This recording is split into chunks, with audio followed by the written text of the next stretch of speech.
So really, it's a step-by-step process that I use, of course, to categorize what is on that list. And it comes really naturally to me now because I've been doing it for so many years. But the feedback that I've gotten from the boot camp is that this particular lesson is golden. You an entrepreneur, I got what you need.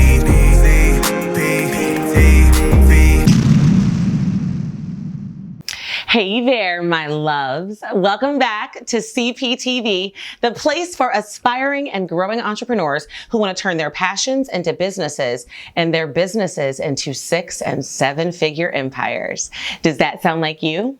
Then you are going to want to come on in, take a look around, and subscribe, because every single Tuesday I am giving you the strategies and the step-by-step actionable training for you to implement immediately in your life and your business to get you to that level of entrepreneurial freedom that you so deserve and desire. So go ahead, hit that subscribe button and click that bell so you don't miss any of it. And of course, if you like it, show me, smash that like button and say, hey, CP in the comments below. So we have a lot going on right now. I mean, it has been an absolutely crazy year. Look, I wouldn't be surprised, y'all, okay? But aside from the additional stressors surrounding our health and our safety and the social and political crap that we're all in right now, I genuinely feel like I have just as much stuff to do as I always have. And so you may or may not know this, but I have been preparing for my free 5-day boot camp called the Master Your Time 5-Day Boot Camp. You like that logo, don't you? Yeah, I went all out for this one, y'all. And if you'd like to join me in that free boot camp, the link is down below in the comments and description. And if you click it, do me a favor, while you're down there, tell me you're in. I'd love to know who's joining me in the boot camp from my CPTV family. But anyway, as I was preparing for the boot camp and creating all of the trainings and all of the content, and there's a ton, as well as working with my current students, one of the biggest discussions that have been coming up consistently is how to really prioritize everything that you have to do. I mean, how do you know what's more important, what's not as important? I mean, how do you actually figure all that out? So I really started thinking about it, especially as I was creating all the lessons for the boot camp, because one of the days is really focused on exactly how to prioritize. I actually show you by doing it for you and with you, but I wanted to take this opportunity today because obviously I can't dive that deep in a CPTV episode, but I wanted to talk to you about how I prioritize, because over the years, it has really boiled down to me organizing and planning and gathering my to-do list. And I have a whole video where I talk about that. So go ahead and check that out. I'll link to it right here in the comments. But once I have that organization and that plan in place, it really boils down to putting everything into categories and then scheduling and producing from there. So really, it's a step-by-step process that I use, of course, to categorize what is on that list. And it comes really naturally to me now because I've been doing it for so many years. But the feedback that I've gotten from the boot camp is that this particular lesson is golden. So because of that, what I exactly use those categories are that help me prioritize so effectively is what I want to talk to you about today. So let's get to work. Category number 1, my dues. So those are the things on my list that I must do. No one else, me. You know, the stuff that you are most effective at, the stuff that's in your genius zone, the stuff that really grows your business. That's the stuff that I must do, like write video scripts and create content and engage with my audience and do speaking engagements and prepare for all those speaking engagements and create those trainings. That's really my wheelhouse. That's really where my talents are best utilized for my business. And once I have the opportunity to really look at my list and think about each task, it's pretty easy for me to know exactly what I must do and only me. And once I have those things figured out, I move on to category number 2, which is things to delegate.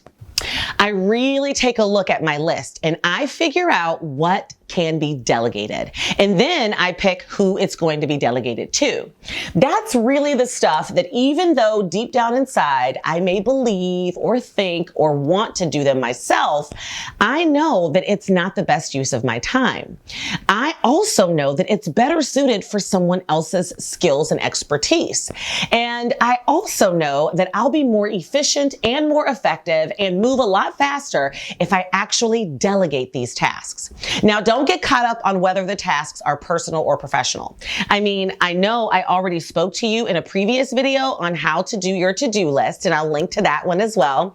But in that episode, I talked about how everything personal and professional needs to be included on one primary list. That way, when you're looking at your list, you're going to see personal tasks too. And those tasks should also be categorized. I mean, there will probably be tasks on that list that you can delegate. And once you see them, you'll know exactly who they are a perfect fit for. For example, if my list says schedule my dad's doctor's appointments or follow up with my dad's doctor about his prescriptions, I know, looking at that task, that my sister has a different level of skill and expertise in nursing and in healthcare. So not only is that going to free me up, but it's better suited for her to handle. So I will make a note and put that in the delegate category. The same thing applies to put patio furniture away. I know I've got grown boys at home with me. So that's something that should definitely be delegated to them, even though it was on my list. You see where I'm going with this? Anything on your list is up for categorization, including the stuff personally that you know you should be delegating. Now, category number 3, things I can defer. Now, my brain runs a mile a minute, as I'm sure yours does, like most entrepreneurs.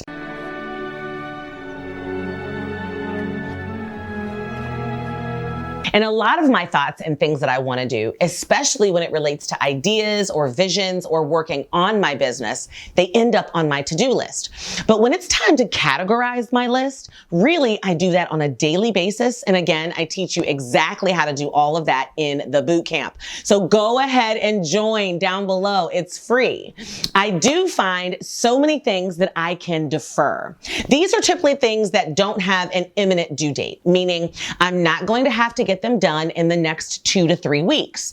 If it's kind of something I need to look into later, or it's more of a long-term thing that ended up on my list, I can look at it and say, oh, that can wait for a less busy time, or that can wait for you to pick a day where I schedule myself to just work on my deferred tasks. It's so interesting sometimes how much of the stuff on my list is really actually deferrable. They appear to be making my list look really long and full, but in reality, it's an idea that I needed to just write down and that I still want to look at, but it's not immediate. So I defer it. And category number 4 is a doozy, things to delete. Now, these tasks really do require a little bit of unpacking for most people, but that's a whole nother episode, y'all, okay? I require myself to look at my list and figure out what should be deleted. Yeah, somehow things end up on my list that really don't serve me. These things really don't help or fit in within my realm of focus, but somehow they still end up on my list. You know how they end up there, don't you? Like the follow up with Joe because he wants to pick your brain, CP, and have coffee task. Or return the phone call to Mary, CP, who wants you to take a look at your website for feedback, even though they are not currently a student. Those are the tasks that need to be deleted.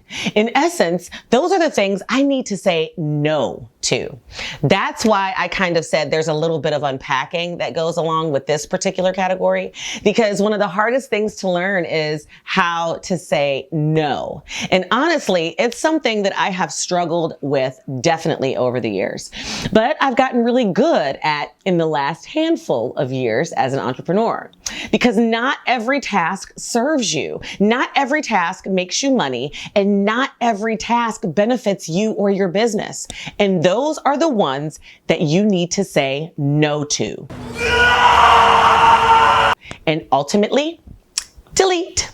Now, learning how to say no is such a deep topic that I can get into the specifics, but it would take me forever, so I can't do it right now. But what I've learned over the years in order to empower myself to say no more often is killer content, y'all.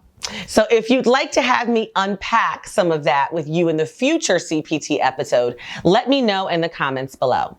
Say, yes, I need to say no more, CP. And based upon that feedback, I'll do it for you. But I will say this right now. One of the key ways that I know how to say no is to apply the "is this necessary" test to the task. Before starting a task, I ask myself whether it's truly necessary. Is it something that will help me get towards a specific goal? Is it something I can afford in time and money to do? Because we all know when you're a boss, time equals money, don't we? Okay. Will both parties have a win-win scenario?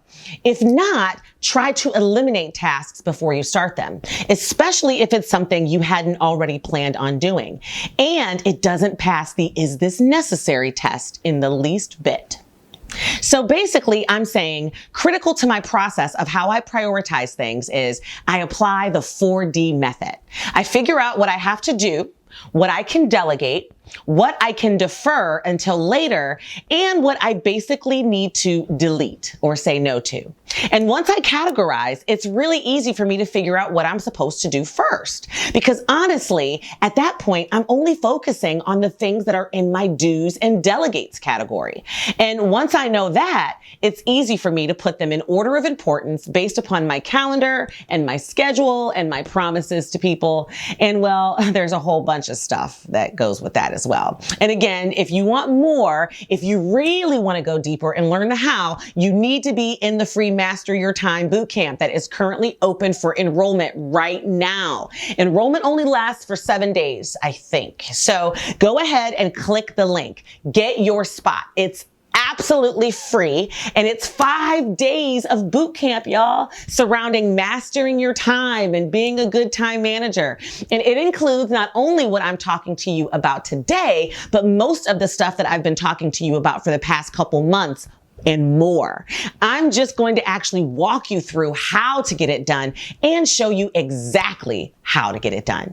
So definitely you won't want to miss it. Click the link below. But again, my loves, that brings me to my final piece of advice when it comes to prioritizing. Different things will become more important to you at different times. The key really is developing the skills and the habits to be able to think through what those things are at those times. Now, I usually implement the same processes, and the more I've done, the better I've gotten at it. And that's exactly what will happen for you. So hopefully you will start using the 4D method in your life. And hopefully I will see you in the Master Your Time Bootcamp. Don't forget, like it, love it, share this, subscribe right here next to me in that little bubble. And until next time, my love, I will see you either in the bootcamp or on Tuesday. Stay safe. I love you. Bye-bye. Mwah.